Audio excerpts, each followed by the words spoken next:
Praise the lord. క్రీస్తునందు ప్రియులారా, మన రక్షకుడు ప్రభు అయిన యేసు క్రీస్తు వారి శ్రేష్టమైన ఉన్నతమైన పరిశుద్ధ నామములో మీ అందరికీ శుభాలు తెలియజేస్తా ఉన్నాను. యేసయ్య ముఖాంతరపు ప్రకాశవంతమైన వెలుగు మీ కుటుంబాల మీద ప్రకాశించునుగాక. బాగున్నారా ప్రియులారా?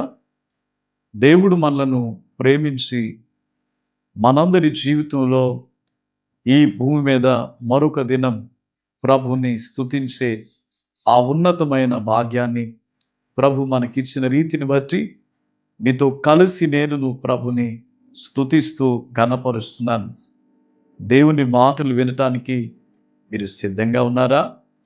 పరిశుద్ధ బైబిల్ గ్రంథము నుండి లూకా శుభవార్త 11వ అధ్యాయం మొదటి వచనాన్ని మనం జ్ఞాపకం చేసుకుందాం.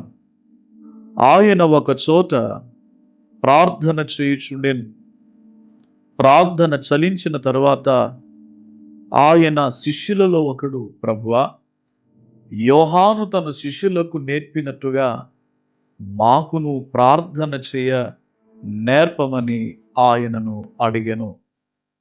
అందుకు ఆయన, మీరు ప్రార్థన చేయనప్పుడు, తండ్రి, నీ నామము పరిశుద్ధపరచబడునుగాక, నీ రాజ్యము వచ్చునుగాక.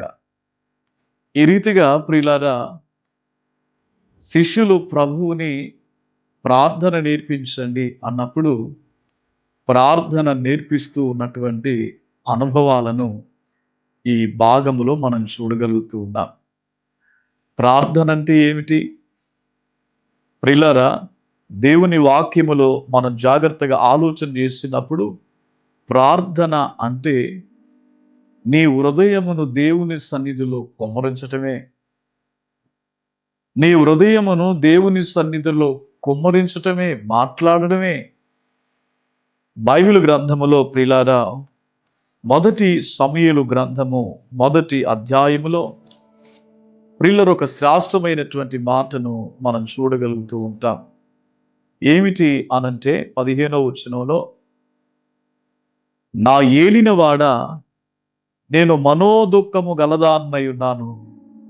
నేను ద్రాక్షారసమునైనను మద్యమునైనను పానము చేయలేదు గాని నా ఆత్మను యెహోవా సన్నిధిని కుమ్మరించుకున్నాను.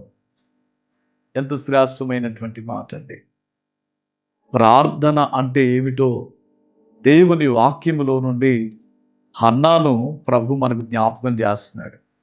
హన్నా తెలియజేస్తున్నటువంటి మాట ఏమిటనంటే, నా హృదయమును ప్రభు సన్నిధిలో కుమ్మరించుచున్నాను. దేవుని సేవకుడు అంటున్నాడు ఆమెను చూసి, ఈమె ఏదో మద్యము సేవించి వచ్చింది అన్నట్టుగా మాట్లాడుతూ ఉన్నాడు. కానీ ప్రియులారా, హన్నా తనకున్నటువంటి బాధను బట్టి, తనకున్నటువంటి వేదనను బట్టి, తనకున్నటువంటి అవమానము నిందను బట్టి, పిల్లలు లేరు అన్నటువంటి ఆ చింత నుండి ప్రియులారా, ఆ వేదనలు దేవుని మందిరములో ఆమె హృదయం అంతటిని కుమ్మరిస్తాం. చాలామంది మన జీవితాల్లో ప్రియులారా, మీ హృదయంలో ఉన్నటువంటి ఆ బాధను పక్కవారితో చెప్పడానికి ప్రయత్నం చేస్తారు.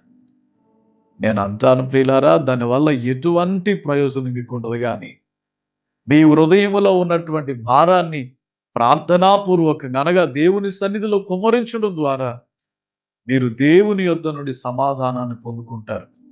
ఆ దేవుని మందిరంలో తమ హృదయాన్ని కుమ్మరించి ప్రార్థించడం ద్వారా దేవుడు ఆ ప్రార్థన ఆలకించి చక్కని కుమారుడను హన్నాకు ఇచ్చినట్లుగా మనం చూస్తూ ఉన్నాం. ఆమె దుఃఖమంతా తొలగిపోయింది. ఆమె మనోవేదనంతా తొలగిపోయింది. ఆమె చింత నుండి ఆమె విడుదల పొందుకుంది. కారణం, ఆమె హృదయమును దేవుని సన్నిధిలో కుమ్మరించుట. ఈ రీతిగా నువ్వు ప్రార్థన చేయగలిగినప్పుడు, ఈ విధముగా దేవుని సన్నిధిలో నీ హృదయంలో ఉన్నటువంటి దానిని దేవుని సన్నిధిలో కుమ్మరించినప్పుడు హన్నా పొందుకున్నట్లుగా నీవు కూడా ప్రతిఫలాన్ని దేవుని సన్నిధి నుండి ఆశీర్వాదాన్ని పొందుకుంటావు. అలాంటి కృపా దేవున ప్రభు నీకు దయచేయునుగాక. ప్రార్థన చేసుకుందామా? కృప కలిగిన తండ్రి, ఈ శ్రేష్టమైన పరిశుద్ధ నామాన్ని బట్టి వందనాలు. ఈ ఉదయకాల సమయంలో ప్రార్థన అంటే మా హృదయమును మీ సన్నిధిలో కుమ్మరించడమే అని మాకు నేర్పించారు. అలా కుమ్మరించిన హన్నా జీవితంలో మీరు అద్భుతమైన కార్యాన్ని చేశారయ్యా. ఈ దినాన్న ఎంతమంది అయితే తమ హృదయములను మీ సన్నిధిలో కుమ్మరిస్తున్నారో వారి ప్రతి బాధ, చింత, వ్యాధి బాధలను విడిపించి సమాధానంతో నింపమని యేసయ్య నామం పేరిట వేడుకొనుచున్నాను తండ్రి. ఆమేన్.